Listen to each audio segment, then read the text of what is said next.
Hola, buenas tardes a todos. Una disculpa enorme. Tuvimos un problema con el Teams, entonces no podíamos conectar la reunión como tal.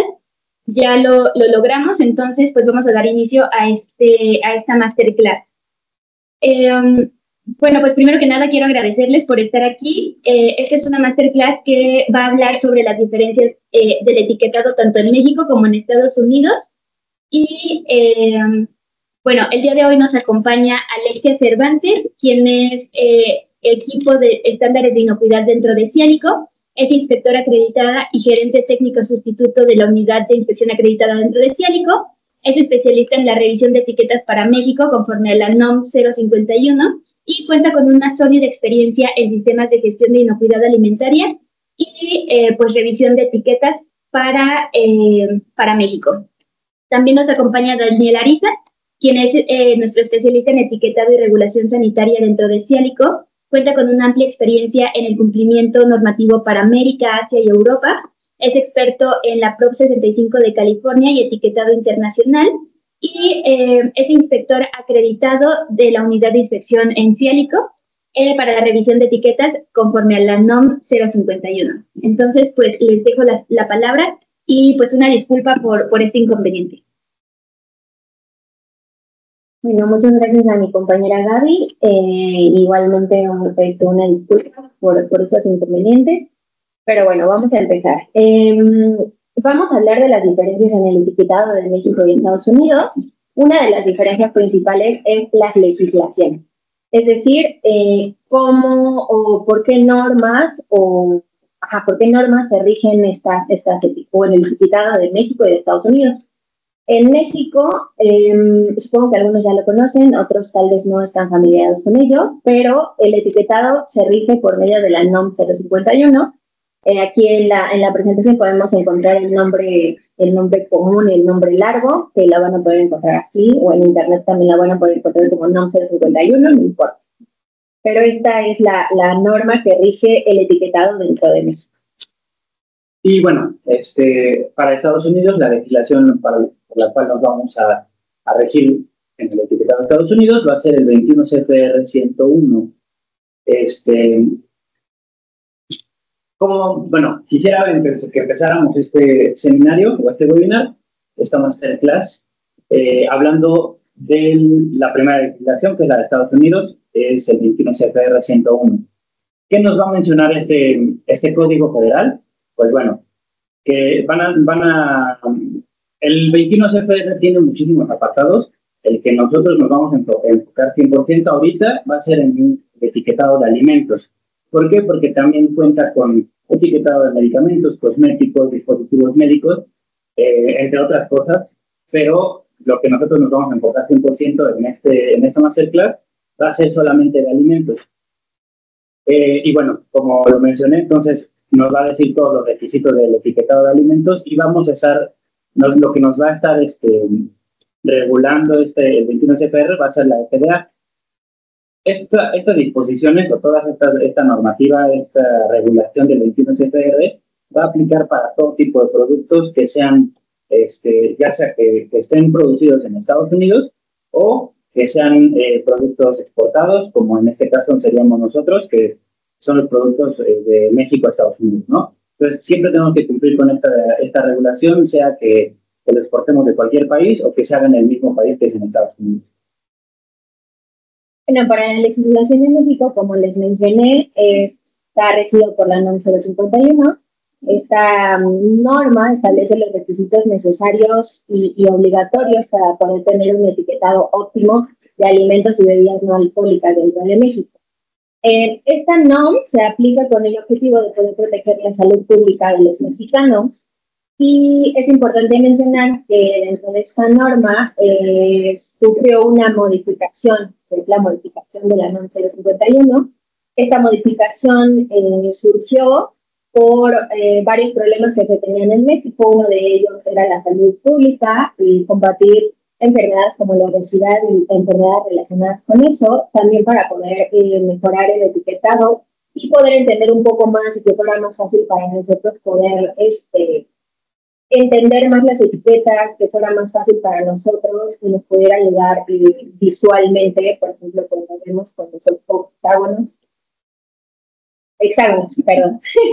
Y bueno, esta modificación se realiza dentro de 3 fases. La fase 1, que comenzó el 1 de octubre del 2020, la fase 2, el 1 de octubre del 2023, y anteriormente la fase 3 se tenía establecida para que empezara el 1 de octubre del 2025. Sin embargo, 2025. Perdón. No, no te preocupes. Sin embargo, la fase 3 en este momento se avisó que va a tener un poco más de tiempo para que empiece, y entonces la fecha estimada para que comience la fase 3, que es la última y la definitiva, es el 1 de enero del 2023. Y bueno, ¿cuáles van a ser los requisitos obligatorios que van a tener en común tanto la legislación de Estados Unidos y de México? A pesar de que todo los tamaños de letra, la distribución, como lo vamos a estar viendo en toda la presentación, hay información que es obligatoria en las dos legislaciones que tenemos que respetar 100%. En específico son 9. La primera va a ser la denominación del producto. Esta siempre, tanto en Estados Unidos como en México, va a tener, bueno, se va a regir ya sea por una identidad que ya tengan, o sea, que ya esté establecida, o bueno, como lo vamos a seguir a ver más adelante, pues que sea un nombre descriptivo o un nombre de uso común.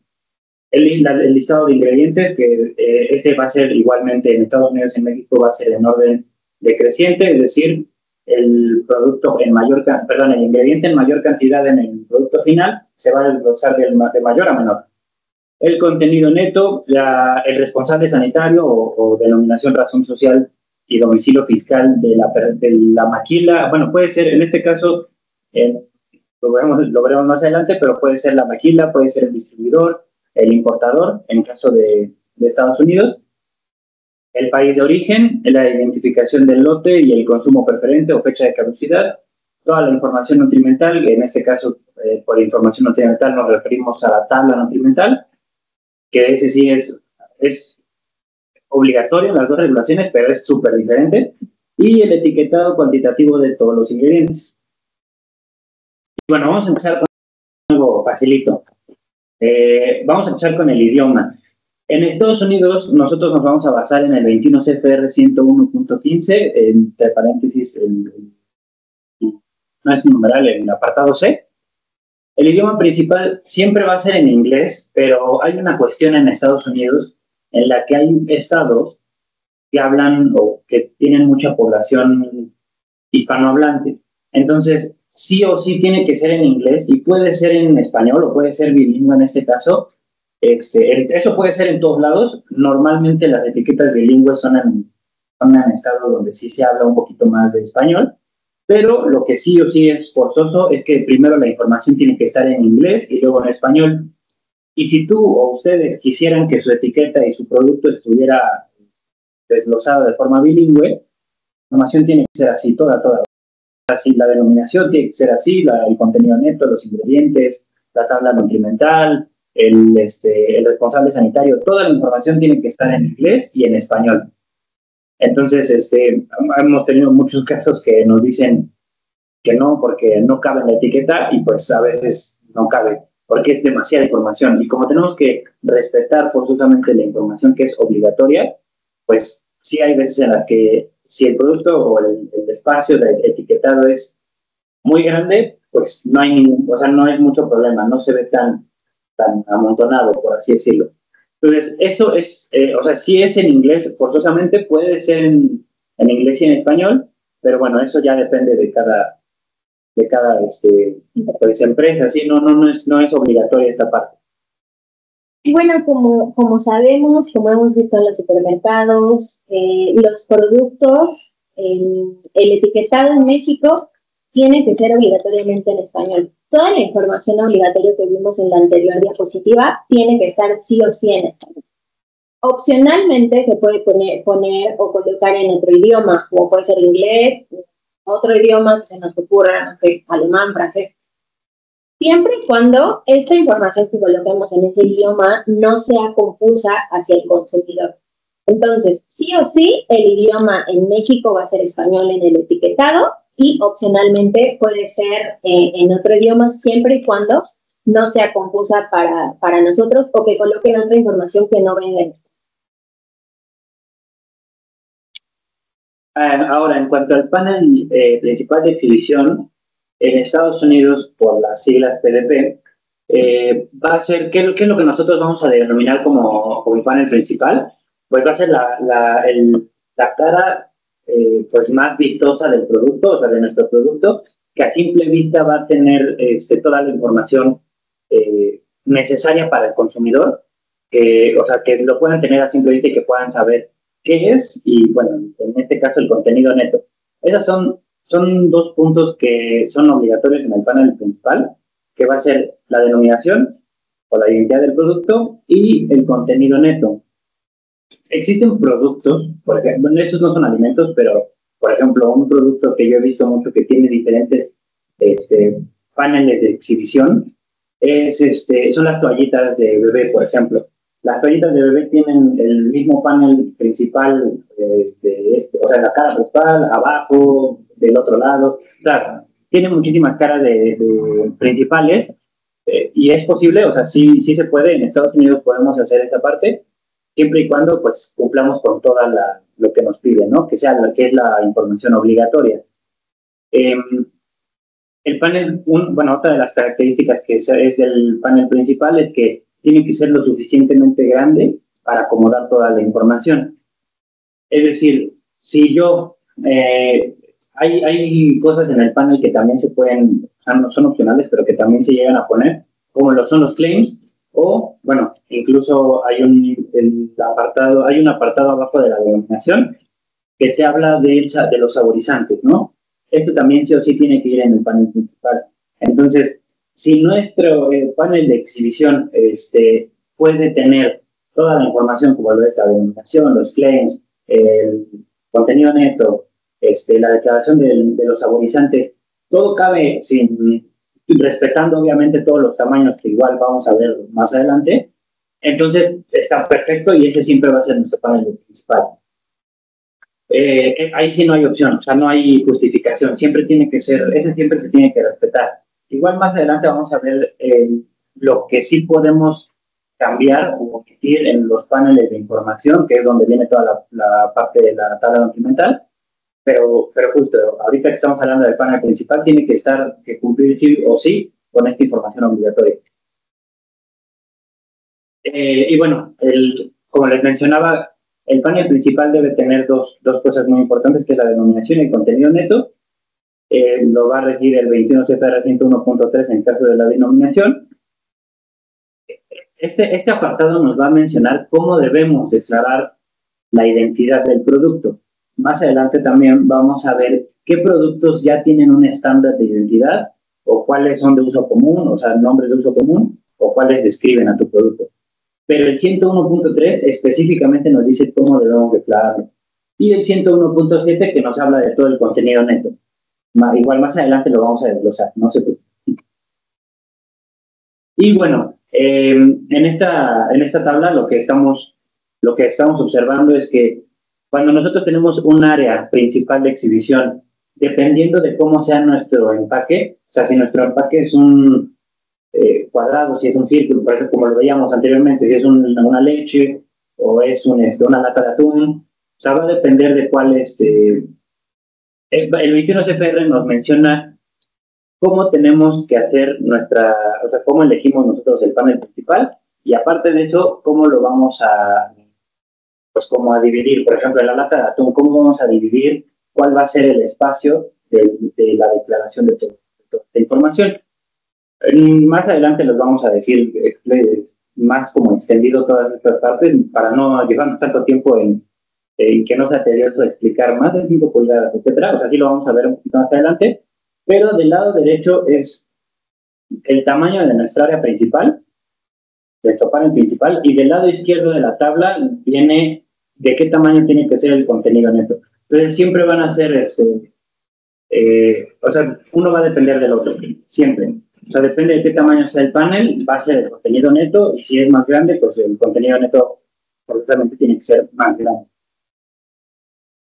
Y bueno, para México es básicamente lo mismo, simplemente que cambiamos lo que es panel por superficie principal de exhibición, lo podemos llamar así, o podemos llamarlo por sus letras principales, que es SPE, y básicamente es la parte del envase que más podemos ver o que más puede ver el consumidor.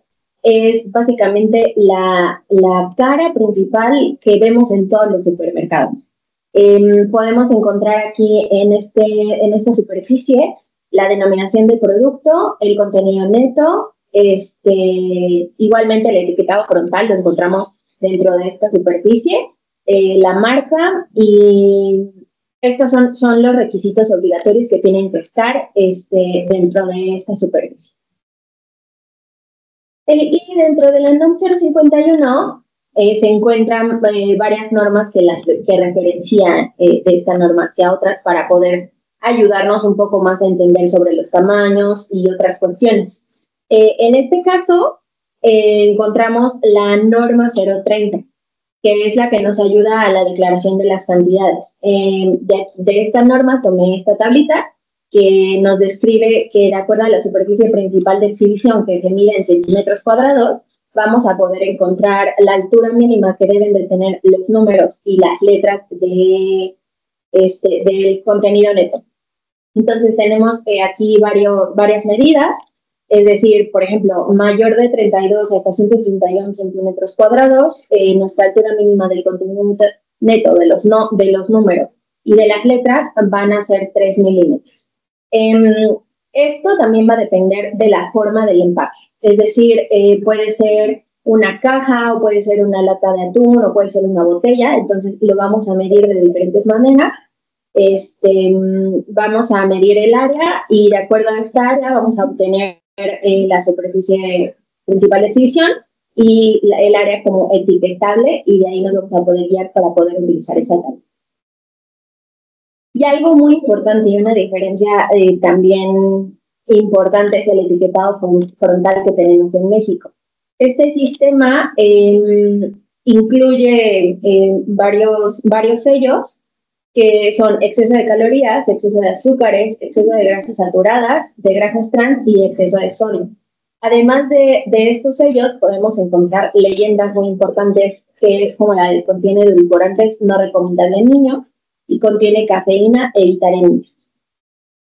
Este etiquetado frontal tiene especificaciones muy importantes, que es los sellos o el sello, si es que lleva solo un sello, lleva más de 2 sellos, deben de ir siempre en la parte superior derecha de la superficie principal de exhibición, es decir, de la cara principal en la parte derecha arriba. En aquellos productos que tengan una superficie principal de exhibición que sea menor a lo que nos indica aquí, por ejemplo, 60 centímetros cuadrados, se pueden colocar estos sellos en cualquier otra parte, pero tiene que ser dentro de la superficie principal de exhibición. No puede no estar dentro de esa superficie, pero puede, si tiene esta superficie, puede ir en cualquier parte de esta cara. Y pues aquí encontramos los tamaños de los sellos, que esto va a depender también del área de la superficie principal de exhibición. Vamos a tener diferentes medidas y de acuerdo a estas medidas, a estos centímetros cuadrados o esta superficie principal, vamos a poder tener en cuenta el tamaño de cada sello. Si tenemos un sello, obviamente va a ser esa medida, pero si tenemos 2 o más sellos, siempre todos los sellos van a tener esas medidas. O sea, no cambia de acuerdo al sello que pongamos, sino que siempre tienen que ser esas medidas, todos los sellos que pongamos. Y aquí tenemos algunos ejemplos de este etiquetado frontal, de seguro ya lo hemos visto en supermercados. Aquí tenemos varios productos, son distintas superficies principales de exhibición, como podemos ver un cartón como de yogur o de leche, que es una caja, un empaque triangular, un empaque redondo. Entonces, de acuerdo a esto vamos a poder colocar nuestros sellos, pero sí o sí en la parte superior derecha, siempre. Y bueno, vamos a avanzar con la denominación de nuestro producto. ¿cómo vamos en Estados Unidos, cómo vamos a identificar o cómo vamos a nosotros declarar cuál es la denominación? Bueno, vamos a regirnos por el 21 CFR 101.3, el cual nos menciona que tiene que ser, antes, bueno, aquí menciona que es el nombre común o usual de un alimento que describe su naturaleza, pero el 21 CFR nos menciona como una escalerita de qué es lo que, de cómo debemos nombrar a nuestro producto, pues en un orden, ¿no? ¿Cuál es el primer orden que nosotros debemos seguir forzosamente? Es si en Estados Unidos ya hay un estándar de identidad ya establecido para este tipo de productos. Por ejemplo, la leche, el cereal, o sea, en el 21 CFR podemos encontrar, igual más adelante hay una tablita en donde lo vamos a poder ver.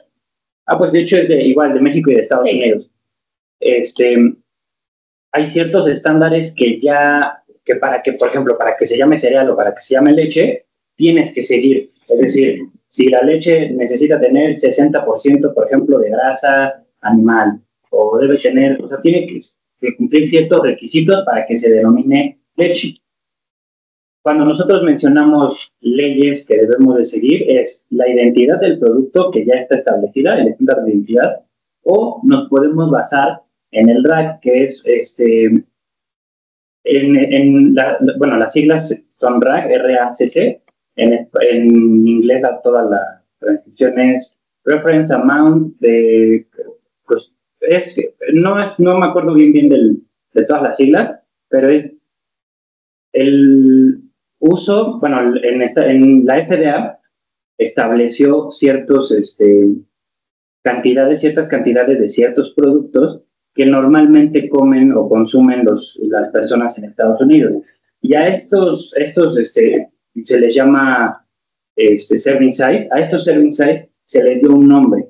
Entonces, puede ser un drink mix o puede ser un shake, puede ser o sea, aparte de las identidades ya establecidas en el CFR, también tenemos estas denominaciones del RAC, que igual les vamos a pasar en un link más adelante. Y cuando ya no tenemos, o sea, cuando nuestro producto no aparece en ninguna de estas listas, es cuando ya empezamos a hacer el nombre de uso común.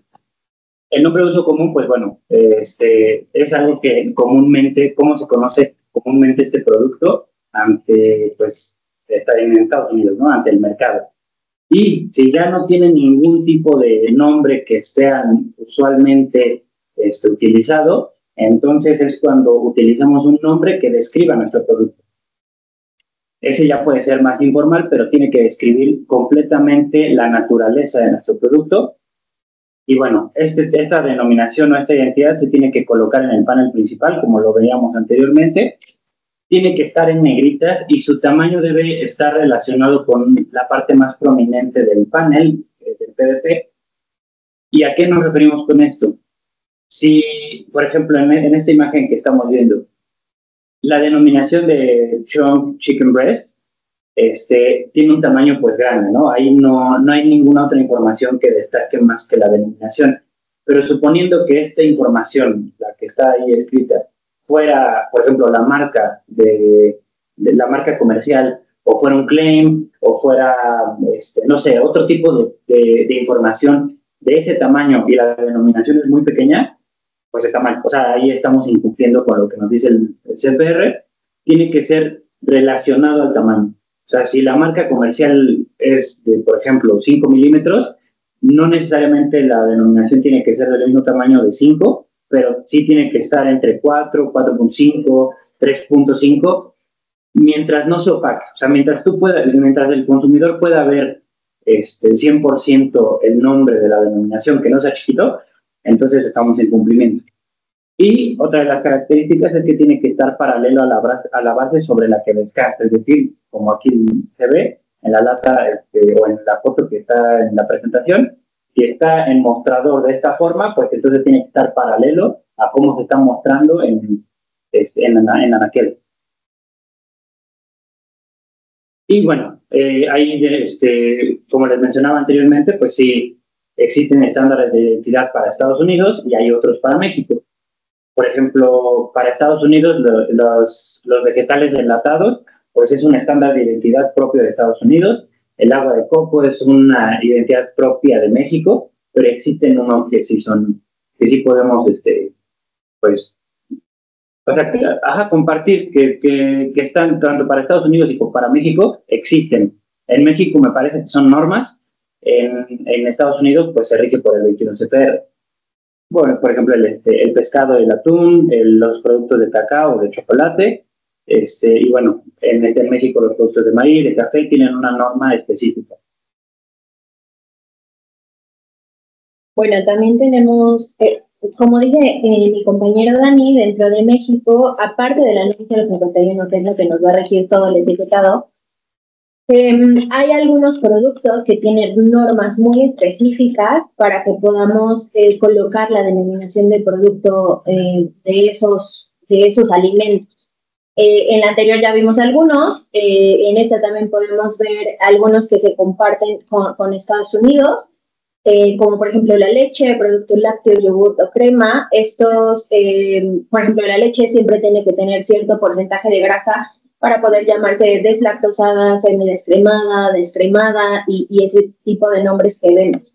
Y también en los jugos de fruta tenemos que tener cierto porcentaje de fruta dentro de esta bebida para poder llamarla como algunos alimentos podemos encontrar en el mercado. Es muy importante saber estas cosas importantes porque pues se rigen por medio de normas específicas. Entonces, siempre tenemos que ver qué alimento vamos a evaluar y fijarnos bien para poder realizar bien la denominación de producto. Bueno, antes, justo, no son todas las denominaciones que existen, o sea, existen más, tanto para México como para Estados Unidos, existen más identidades o estándares, pero bueno, pusimos unos ejemplos que son como los más comunes, ¿no? Por ejemplo, lo que le comentaba del cereal, o sea, ¿qué tiene que cumplir específicamente para que se denomine cereal? Que sea a base de trigo, por ejemplo, o sea, todas tienen todas desglosan para los dos países las características que debe cumplir para llamarse de esa forma. Entonces, si nuestro producto quiere denominarse o queremos denominarlo como un cereal, pero no cumple con este estándar, entonces lo tenemos que denominar de otra forma. Y bueno, la denominación de producto en México funciona básicamente de la misma forma que en Estados Unidos. Es un nombre específico que le damos al alimento o a la bebida, de acuerdo a la composición que tiene, de acuerdo a los ingredientes que tiene, cómo está compuesta. O sea, lo que les dije anteriormente, hay algunos productos muy específicos que tienen que tener ciertas declaraciones de acuerdo a ciertos porcentajes de grasa, ciertos porcentajes de jugos, etc. A eso me refiero con ordenamientos jurídicos específicos. Aquí lo que cambia son algunas especificaciones. En Estados Unidos, como dijo mi compañero Dani, colocan la denominación a lo más prominente de PDP, y aquí no, aquí tiene que ser el tamaño mínimo se lo da el contenido neto. Si es decir, la tabla que vimos anteriormente, el contenido neto tiene 3 milímetros, entonces la denominación de producto va a tener como mínimo de tamaño esos 3 milímetros. ¿Puede medir más? Sí, sin ningún problema, siempre y cuando aparezca en negritas, esté de igual forma en línea paralela a la base, como podemos encontrar en esta imagen, que dice leche entera pasteurizada sabor coco. Y el tamaño, pues como les comentaba, tiene que ser igual o mayor al dato cuantitativo del contenido neto, nunca menor, porque si no, entonces estaríamos en el cumplimiento. ¿Le puedo regresar una, Alejo? Sí, claro. Justo como comenta mi compañera, en México, pues bueno, ya les mencionó cómo debe ser. En Estados Unidos, por ejemplo, esta declaración, o bueno, en la imagen que se muestra, estaría mal. ¿Por qué? Porque la denominación está muy pequeña en comparación con la marca, ¿no? Ahí dice marca y la denominación. En el caso de Estados Unidos tiene que estar similar, o sea, tiene que tener, si no es que el mismo tamaño, tiene que ser similar de tamaño. O sea, no puede resaltar una más que otra. Entonces, o haces más grande la denominación o haces más chica la marca, por ejemplo. Ahí, bueno, porque es la marca. Pero pueden existir otro tipo de declaraciones en el panel principal que igualmente se tienen que que basar en el tamaño de la denominación. O sea, si hay una parte que no necesariamente la marca, pero por ejemplo un claim que esté en un tamaño muy prominente, entonces la denominación tendría que ser igual de prominente o bajar los dos de tamaño. Pero justo esa imagen era muy buena para que... Sí. Y también es importante resaltar que en la denominación de producto en México, las denominaciones todas tienen que tener la misma tipografía, es decir, no podemos resaltar ninguna palabra o ningún componente que está dentro de la denominación. Siempre se tienen que ver, como lo podemos ver en esta de puré de tomate machacado o leche entera pasteurizada sabor coco. Nunca pueden ser algunas palabras mayores o diferentes o en alta tipografía que la que está la mayoría de la denominación. Bueno, en cuanto a contenido neto, lo que les comentaba anteriormente es cómo lo vamos a evaluar conforme al 21 CFR. Primero, la ubicación. La ubicación debe estar en el panel principal 100%, pero tiene que estar en el 30% de la parte inferior de nuestro envase o de nuestra área etiquetada. Es decir, en este caso, por ejemplo, en la foto que es la lata de atún, bueno, de pescado, está en el 30% inferior. En esta imagen, pues, estamos considerando que la presentación en anaquel, pues, va a ser de esa forma, no acostada.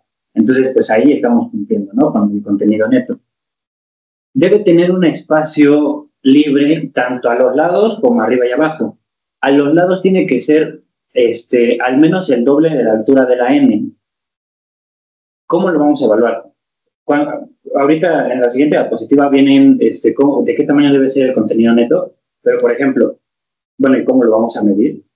Pero por ejemplo, si la N mayúscula de la declaración, por ejemplo, net content, es de 3 milímetros, eso quiere decir que a los lados tiene que estar mínimo 2 veces la N libre. O sea, no puede haber ninguna información, ya sea un claim, ya sea una imagen, pues alguna referencia, así como, por ejemplo, en las bebidas de que contiene 4 shots de fruta o lo que sea. Pues ese tipo de declaraciones no pueden estorbar al contenido neto. La denominación no puede estorbar al contenido neto. O sea, nada puede, lo único que puede como, o sea, en lo que no se considera como interferencia es si está sobre la base. Es decir, si está justo como en la foto de la lata de atún, si está sobre la base, no necesariamente tiene que cumplir con dos veces la N para no estorbar. O sea, es como si ahí fuera el espacio principal, por así decirlo. Y bueno, eso es a los lados. Y arriba y abajo también tiene que tener un espacio mínimo de la N. Es completamente igual. O sea, tiene que estar libre tanto a los lados como arriba y abajo. ¿Y cuál va a ser la tipografía de nuestro contenido neto? Pues bueno, tiene que ser una declaración en negritas. Aquí, bueno, menciona prominente y legible porque a veces en nuestros diseños de producto o nuestros artes de nuestro producto final, utilizamos colores como que opacan un poquito al contenido neto. Es decir, aquí tenemos que considerar todos los colores, por así decirlo. Si nuestro fondo del panel principal es café, pues no podríamos o no deberíamos poner el contenido neto de color negro, por ejemplo. O sea, en este caso lo tendríamos que poner de color blanco. Entonces, sí, ahí tiene que ser como contraste con todo lo de la etiqueta en general, todo lo de lo que esté atrás del panel principal. No debe, como les menciono, colocarse sobre fondos con diseño o colores confusos, y no puede estar en letras condensadas o decorativas que dificulten su lectura, es decir, tiene que ser 100% regular, o sea, un tipo de letra regular. No puede estar en itálicas, en cursiva o subrayada, o sea, tiene que ser completamente regular. Y ahí ¿es la presentación o es? Creo que es la diapositiva, ¿no? Bueno, no la vamos a saltar y ahorita regresamos. Bueno, si no, ahorita regresamos a... Prácticamente es lo mismo que les mencionaba al inicio de la presentación. Cuando nosotros tenemos una superficie de panel principal, por ejemplo, menor a En Estados Unidos se utiliza mucho las pulgadas porque pues, esa es la unidad de medida que utilizan ellos, pero si es menor a 25 centímetros cuadrados, el contenido neto tiene que ser mínimo de 1.6. ¿Y cómo vamos a evaluar que mida 1.6? Siempre lo vamos a medir a través de la O minúscula.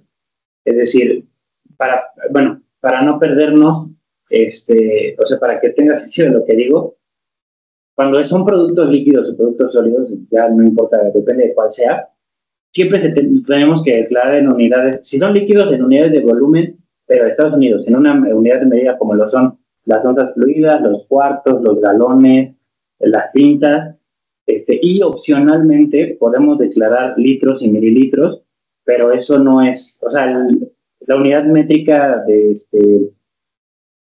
la unidad que vamos a utilizar, por ejemplo, para México, que son mililitros, gramos, miligramos, esa no es obligatoria en Estados Unidos. Sí o sí tenemos que cumplir con onzas fluidas, cuartos, etcétera. Entonces, lo que les decía de la O minúscula, obviamente la unidad de volumen, que es los fluid ounces, tienen que estar en minúsculas porque no existe esa declaración en mayúsculas. Entonces, ¿cómo vamos a medir el contenido neto? Pues por la O minúscula de las onzas. Y eso es a lo que iba con el tamaño, por ejemplo, del espacio libre del contenido neto. Si nosotros medimos la O minúscula y el contenido neto debe medir 4.8, quiere decir que la O minúscula en su altura debe medir 4.8, que es lo que va a ocasionar que la N mayúscula, por ejemplo, de net, la N mayúscula o la C mayúscula midan muchísimo más, o sea, no sé, puede medir 6 o 7 milímetros. Y eso es lo que nosotros tenemos que respetar para considerar el espacio libre del contenido neto.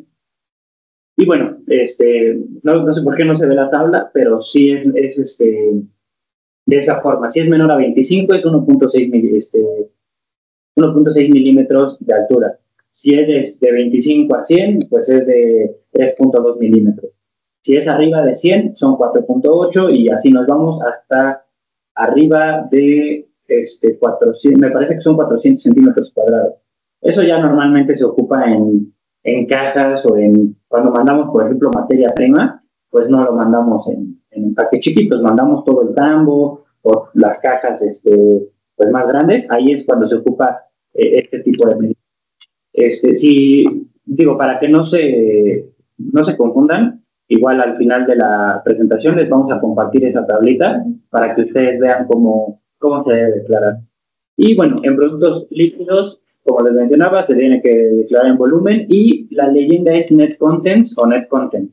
Y en productos sólidos tiene que ser en unidades de peso, como lo son las onzas y las libras, y la leyenda debe ser net weight o net WT. Bueno, vamos con el contenido neto en México, perdón.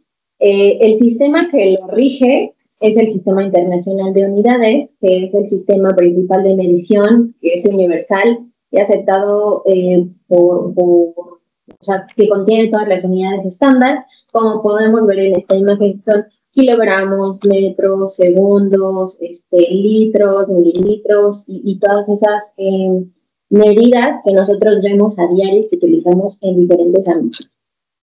El contenido neto tiene especificaciones, evidentemente, y como ya les había comentado, debe colocarse en la superficie principal de exhibición, sí o sí. Como les había enseñado en la anterior tablita, de acuerdo a la superficie principal de exhibición, va a tener o se va a definir el tamaño tanto del número como de la unidad. Es decir, 100 gramos. Eso lo va a decidir o nos podemos guiar en esa tabla que les había puesto en anteriores diapositivas. En este caso, la palabra contenido o contenido neto o algunas abreviaturas que utilizamos, que es generalmente contnet o contneto, es indiferente si las podemos escribir en mayúsculas o minúsculas, eso no importa. Lo que a nosotros nos importa va a ser el dato cuantitativo y la unidad de magnitud, que es el número y la letra, es decir, los 100 gramos. Estas siempre tienen que ir juntas, siempre tienen que ir en negritas, la norma que ya o más bien la tabla que ya les había dicho anteriormente, es la que va a definir el tamaño de este contenido neto. Y de igual forma lo tenemos en productos líquidos y sólidos. Solo que en este caso debemos utilizar unidades de volumen como en litro en mayúscula o en minúscula, o mililitro, ya sea la L con mayúscula o con minúscula. Y en productos sólidos debemos utilizar unidades de peso, pues kilogramo, gramo y miligramo. Y bueno, vamos con la declaración nutrimental. La declaración nutrimental hace referencia a todo lo que indica la energía y los nutrientes principales o los nutrientes que utilizamos en el sistema o conforme al sistema internacional de unidades, perdón. Es básicamente lo que vemos en la tabla nutrimental, que son las proteínas, las grasas saturadas, grasas trans. Más adelante, miren, aquí está. En la NOM 051 sí nos indica que la presentación de la declaración nutrimental tiene que ser de esta forma. No con este diseño, o sea, pueden utilizar el diseño de la etiqueta que tengan, pero sí o sí tiene que estar distribuida así, es decir, tiene que decir declaración nutrimental, ya sea como lo vemos aquí, o declaración nutrimental como abarcando toda la tabla. Sí o sí tiene que declararse por 100 gramos o 100 mililitros. Opcionalmente pueden declarar por porciones, pero sí o sí tiene que ir siempre la declaración por 100 gramos o 100 mililitros. Y es muy importante colocar los nutrimentos como se encuentran en esta tabla. Es decir, que proteínas vaya así, grasas totales y grasas saturadas, grasas trans, vayan de esta forma, con estos nombres, y resaltando las palabras grasas trans y grasas saturadas en negrita. Los hidratos de carbono disponibles, dejarlos así, azúcares y azúcares añadidos, tenerlos de la misma forma, fibra dietética, sodio, y la información adicional nos referimos a que si tiene vitaminas, por ejemplo. Entonces, siempre se tiene que declarar con estos nutrimentos, así como lo indica la NOM 051, de hecho esta tablita la pueden encontrar ahí en esa norma. Se tiene que declarar con estas unidades de medida, que son proteínas en gramos, grasas totales en gramos, hidratos de carbono en gramos, y todo lo que compone los hidratos de carbono en gramos, la fibra en gramos y sodio en miligramos. Y bueno, en Estados Unidos, bueno, perdón, sí, no te preocupes. Perdón, voy a interrumpir tantito. También es importante, dentro de la NOM 051 nos indica que el tamaño mínimo que debe de tener esta tablita tiene que ser 1.5 milímetros. Puede ser más grande, sí, pero no puede ser menor. Siempre tiene que tener este tamaño. Obviamente también va a depender de la superficie principal de exhibición. Hay en algunas superficies principales de exhibición o algunos productos que vemos que no tiene tabla, sino que tiene como redactado toda la declaración nutrimental. Esto va a depender de esta superficie, pero en la mayoría de los productos vamos a encontrar esta tabla y tiene que tener un tamaño mínimo de 1.5. Pueden hacerla más grande sin problema, pero sí o sí tiene que estar en ese tamaño.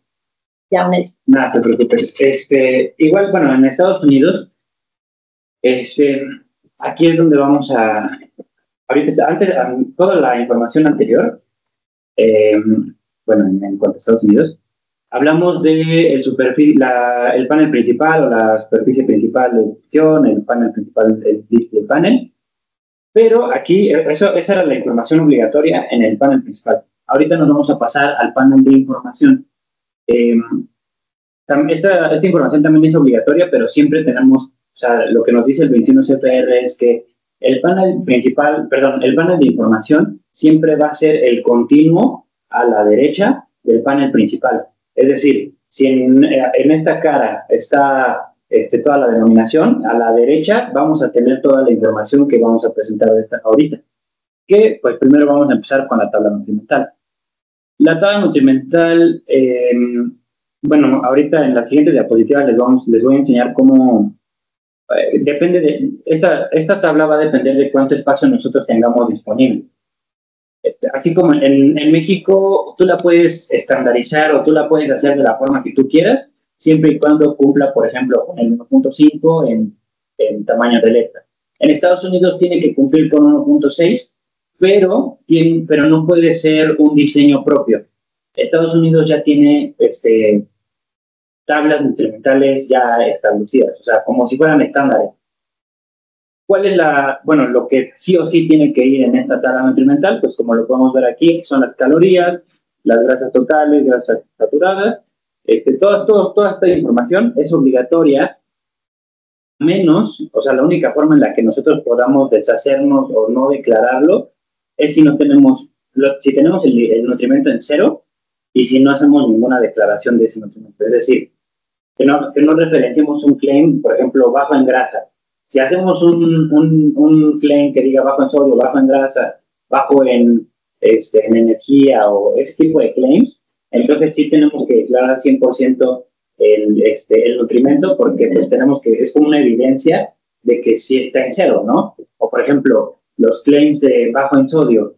En Estados Unidos, el 22FR nos menciona que para que tú hagas una declaración de bajo en sodio, me parece que debe tener menos de 5 miligramos por porción. En México, la porción siempre es en 100 miligramos, perdón, 100 gramos o 100 mililitros. En Estados Unidos va a depender del serving size o del tamaño de la porción, que es lo que les comentaba, que les vamos a pasar el link para saber si ustedes, si su producto tiene esa denominación, ¿no? Ese serving size. Y, por ejemplo, si tu serving size es de 30 gramos, quiere decir que si tú haces un claim de bajo en sodio, quiere decir que debes tener menos de 5 miligramos en 30 gramos de producto. O sea, menos de 5 miligramos en sodio en 30 miligramos de producto. Si tienes arriba de eso, pues no puedes hacer este claim. Pero sí, esta es la información obligatoria que debe ir en una tabla. Y bueno, aquí les puse dos ejemplos, porque son más, o sea, hay muchos tipos de tabla, o sea, cuando tú quieres declarar, por ejemplo, en un cereal, si tú quieres declarar las tazas de cereal y aparte la leche, pues son tablas nutrimentales diferentes, pero son muchas. Entonces, no, igual les podemos dejar el link de donde encontrar todos los tipos de tabla con todos los tipos de tamaño que nos indica FDA.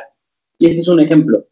Normalmente esta tabla se usa en una medida medianamente grande, o sea, no es, en una medida un poquito como normal, como natural. O sea, no es para empaques pequeños ni para empaques muy grandes. Esta es como la tabla como más general de todos los tipos de tablas. Y pues bueno, en la página que les vamos a pasar, que es del glosario de FDA, viene todo esto, qué tamaños deben de seguir. Por ejemplo, aquí en el de calorías dice que debe ser en negritas y no tiene que ser más pequeño de 16 puntos, que bueno, transformado en milímetros han de ser, 16 puntos tienen que ser, no sé, 7 milímetros tal vez. Entonces, digo, esto nosotros, por ejemplo, lo evaluamos en Illustrator, tenemos ese cambio de puntos, milímetros, píxeles, pero bueno, esto es más o menos cómo lo debes declarar tú, o sea, qué tamaño debes de seguir. Y a la siguiente diapositiva, esta sí es una tabla para un empaque más pequeño. Si te dan cuenta, tiene la misma información, de hecho tiene todos los nutrimentos obligatorios, porque todos tienen, bueno, salvo fibra que no tiene ningún valor. En este caso, por ejemplo, fibra lo podríamos quitar. O sea, lo podríamos, podríamos no declararlo. Pero sí, este tipo de tablas es para empaques muchísimo más pequeños. Y prácticamente tienen, a menos que sean muy pequeños los empaques, tiene un mínimo de qué debe de medir cada letra. También se mide a partir de la O, eso siempre se tiene que medir de esa forma. Normalmente, si no le haces ningún cambio a la etiqueta, lo único que puedes hacer es, por ejemplo, los porcentajes, pegarlos un poquito más a donde están los miligramos, por ejemplo. Son cosas que tú sí puedes modificar, pero en cuanto a espacio, no puedes modificar los tamaños, ni por ejemplo, tanto de alto como de ancho, en ninguna de las tablas. Y bueno, vamos con la declaración de ingredientes en México. Básicamente la declaración de ingredientes es una lista en la que contiene todos los ingredientes por el que está compuesto ese alimento o ese producto. Se tienen que colocar todos los ingredientes que usamos para hacerlo, empezando por el que tiene mayor cantidad y terminando con el de menor cantidad. La declaración de ingredientes tiene ciertas especificaciones en México. Aquí les puse algunas. Se debe declarar un ingrediente compuesto cuando constituya más del 5% del alimento. Es decir, un alimento compuesto es un alimento que tiene muchos ingredientes dentro de él. Y si dentro del alimento está más del 5%, entonces se tiene que declarar dentro de esta lista, pero entre paréntesis de los ingredientes. Y igual, en orden decreciente. Entonces, es decir, del mayor al menor dentro de este mismo ingrediente. La declaración de agua se tiene que hacer también si el producto tiene agua, entonces se tiene que colocar de acuerdo al orden decreciente que tiene o que ocupa esta agua añadida, que se le coloca al alimento. Se deben declarar los azúcares añadidos y de igual forma se tiene que poner una lista. También tiene que ir en paréntesis y tiene que ir en orden decreciente. Y otra especificación de esto es que se deben declarar los ingredientes y aditivos que pueden causar hipersensibilidad o como los conocemos mejor como alérgenos. Un poquito más adelante vamos a hablar sobre esto y las diferencias que hay entre Estados Unidos y México. Y aquí les dejo algunos ejemplos. El primero de marca puré de ajo no se ve mucho, pero bueno, abajito podemos ver la lista de ingredientes siempre tiene que ir precedida por la palabra ingredientes y esta palabra tiene que ir en negritas. Tienen que irlo, como les dije, los ingredientes del mayor al menor. Aquí podemos encontrar que el agua está en el segundo puesto, quiere decir que es el segundo con más cantidad dentro de este mismo alimento. Y dentro de el otro ejemplo tenemos un ingrediente compuesto, es decir, en este producto estamos declarando, o en los ingredientes tenemos el concentrado de fruta, que está compuesto por muchos ingredientes. Y como está compuesto más del 5% de este ingrediente, entonces se desglosa esta lista, que es fresa, azúcares añadidos. También dentro de las especificaciones que les dije, se tienen que declarar los azúcares añadidos y tenemos también este ejemplo de que se declaran entre paréntesis y es del mayor al menor. Y bueno, en cuanto a las declaraciones de ingredientes en Estados Unidos, ¿cuál va a ser la ubicación para empezar de esta declaración en la etiqueta? Pues igual, primero que nada, en el panel de información, como les había mencionado, tiene que estar en la tabla nutrimental. Después de esa tabla nutrimental, vamos a tener la declaración de los ingredientes, que también, como en México, se declaran en orden descendente de predominancia por peso.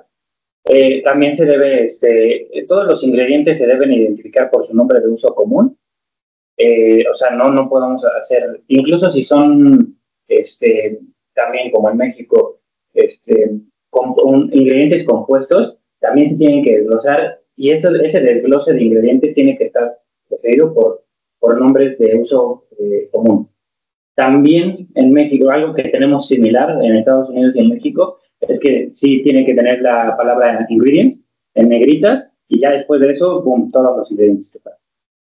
Deben colocarse en el panel de información y, como les mencionaba, posterior a la tabla nutrimental.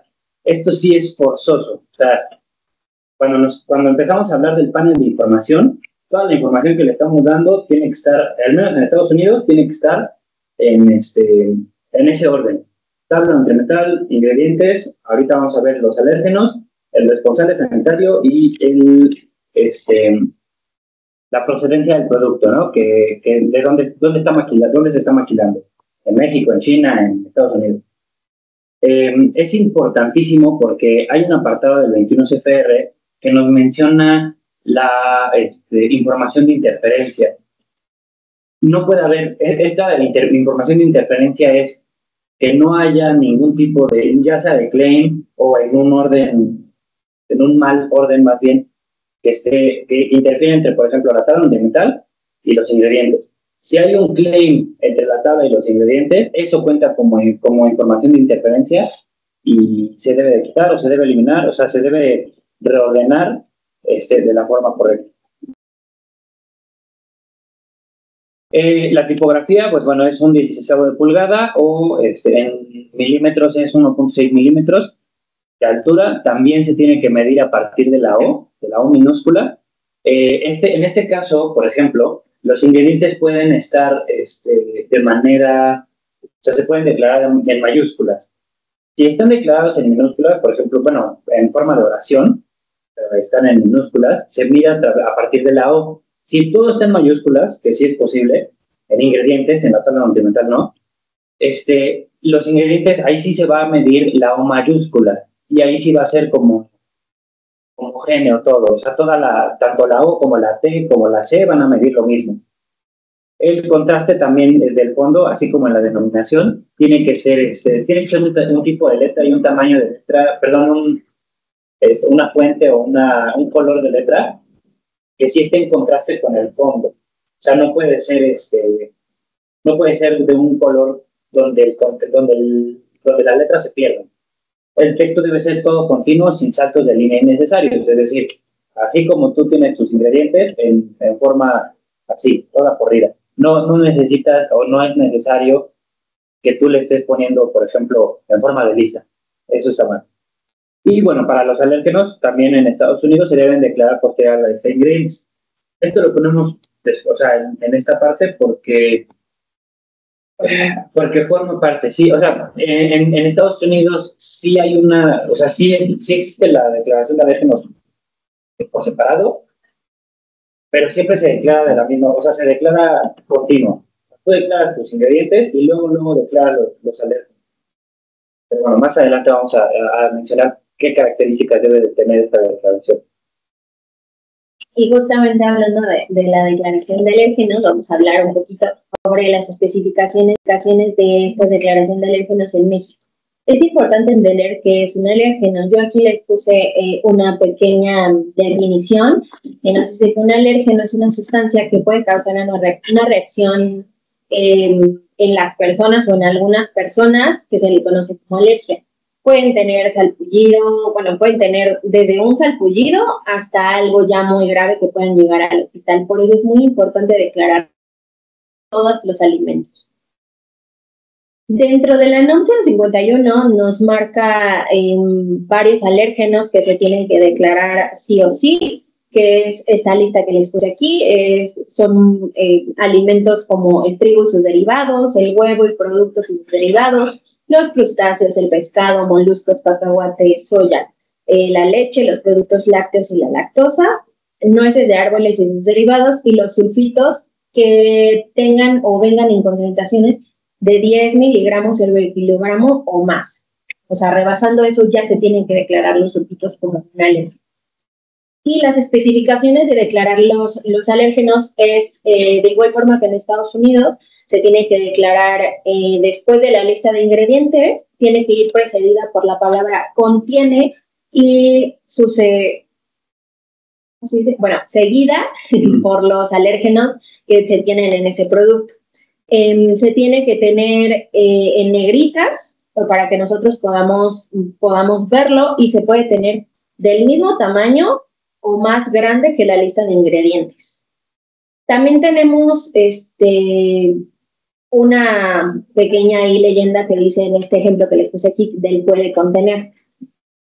Este puede contener es cuando podemos tener contaminación cruzada, que no es lo ideal que lo tengamos, pero si llegamos a tener dentro de la línea de producción la contaminación cruzada, que este producto se prepare junto con otro que puede traer alérgenos, entonces en lugar de colocar contiene, porque en realidad ese producto no contiene leche, por ejemplo, o caseína, se puede colocar el puede contener y colocar el alérgeno que está dentro de esa línea de producción. De preferencia, no hay que hacerlo, porque podría ser malas prácticas, pero si es muy necesario, la NOM 051 sí nos marca que podemos hacer. Y no sé por qué. Otra vez. Bueno, al final de esta les vamos a presentar la tablita del contenido neto y esta. No sé por qué no se ven. Déjame ver si... lo puedo presentar. Ustedes entiendan cómo deben de ser las declaraciones de alérgenos en las etiquetas de Estados Unidos, para que no les surja algunas dudas, o dependiendo de ver esta tabla, les surjan dudas o no. Déjame presentar la tablita para que... Okay. Voy a dejar de compartir. ¿Sí se ve? Sí. ¿Sí se deje de compartir? ¿Puedes ver mi...? Sí. ¿Sí? Sí. Bueno, aquí era importante que ustedes pudieran verlo porque justamente no... Bueno, es necesario que ustedes puedan darse cuenta de cuáles son en Estados Unidos los alérgenos que sí o sí tenemos que declarar, porque sí difiere un poquito, no tanto, pero sí difieren unos cuantos alérgenos en Estados Unidos más que en México, y cómo se deben declarar en la etiqueta. Si uno de nuestros alimentos, o más bien de nuestros productos finales, tienen cualquiera de estas proteínas derivadas, por ejemplo, de la leche, o sea, los 9 principales en Estados Unidos que se deben declarar son la leche, el huevo, el pescado, los crustáceos, las nueces de árbol, el cacahuate, el trigo, la soya y el sésamo. El sésamo se integró apenas a partir del 2023, fue declarado un alérgeno como mayor o pues sí, un alérgeno que se tiene que declarar en Estados Unidos. ¿Y cómo se debe declarar? Pues bueno, en inglés es lo mismo, milk, egg, o sea, la traducción literal. Solo que, por ejemplo, en el pescado, en la declaración debes declarar qué tipo de pescado es, ¿no? Pescado, pues puede ser fish, fish, y entre paréntesis el salmón o el atún, etcétera. Los crustáceos también, qué tipo de especie, como el camarón, y en los tree nuts, por ejemplo, almendra, nuez, etcétera. Y bueno, esta es la tabla, era importante que la pudieran ver porque nada más de voz, a lo mejor ahí nada más le toman un screenshot y ya la pueden tener, más que mi voz. Entonces sí era importante que se las pudiera enseñar, pero ahorita otra vez presentamos las diapositivas.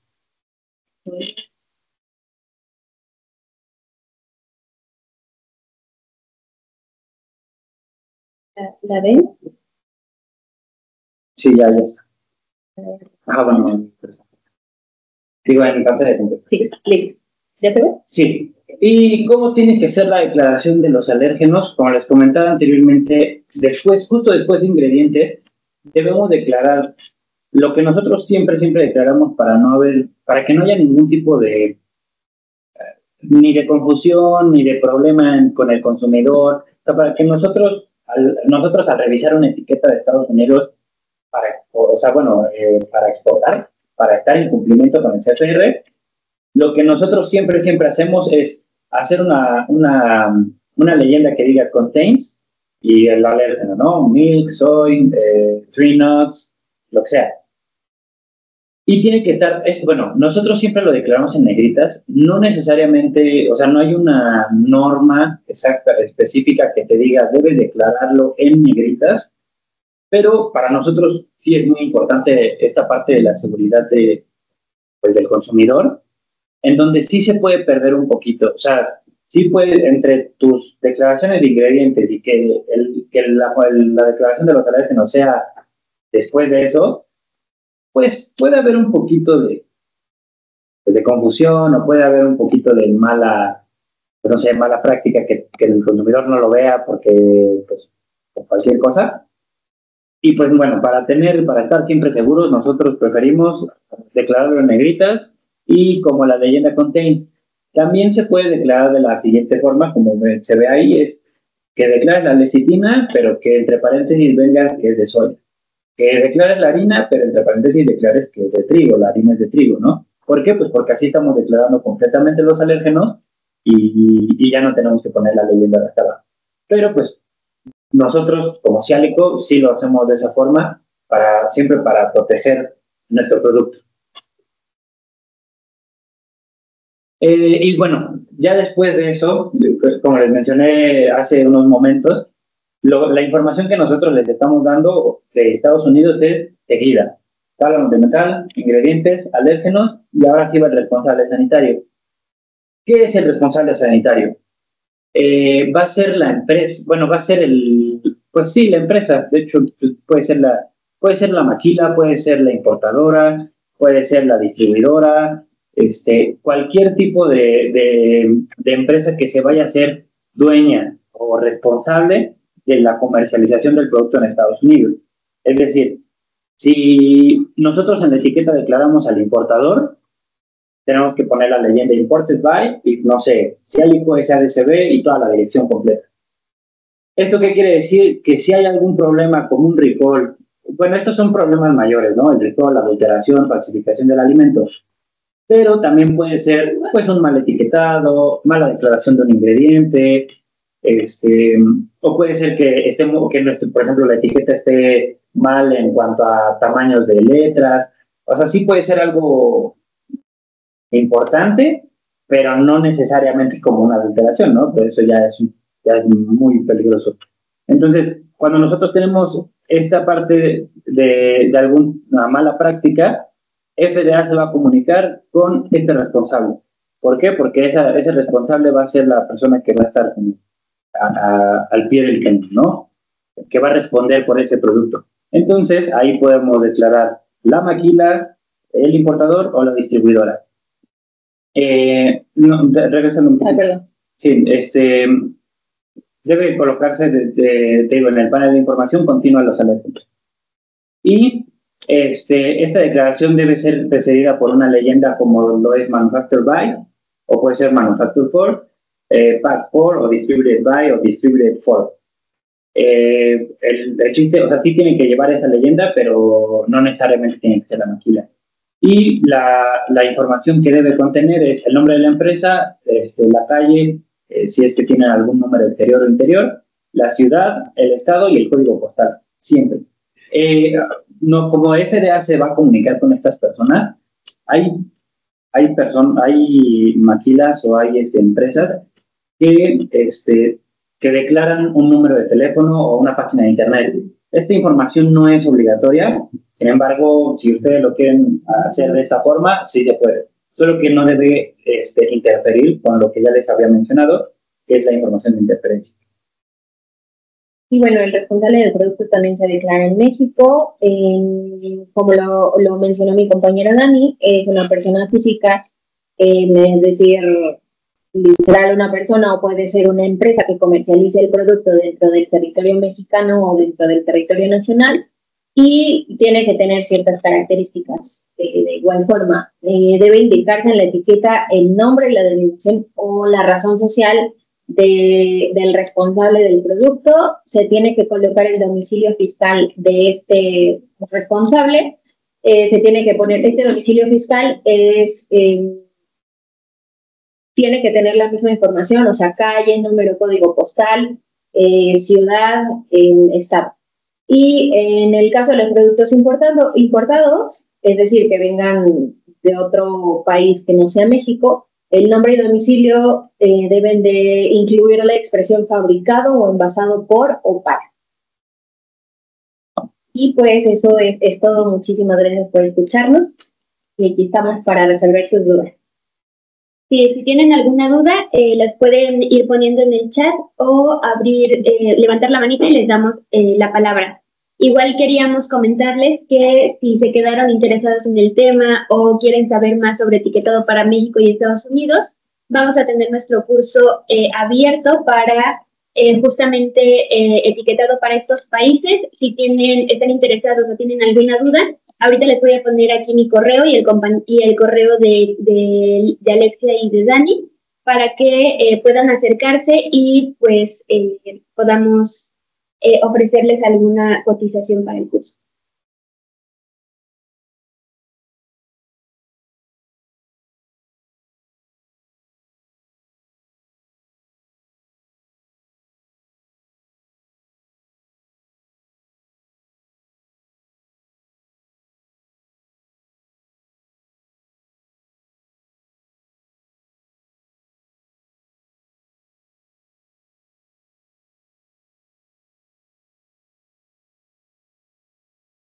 Bueno, si no tienen más preguntas, muchas gracias por estar en esta masterclass. Síganos igual en nuestras redes sociales, erico.com. Ahí subimos de igual forma contenido y pues el calendario de nuestras actividades para que puedan seguirnos en todos lados. Gracias. Gracias. Muchas gracias.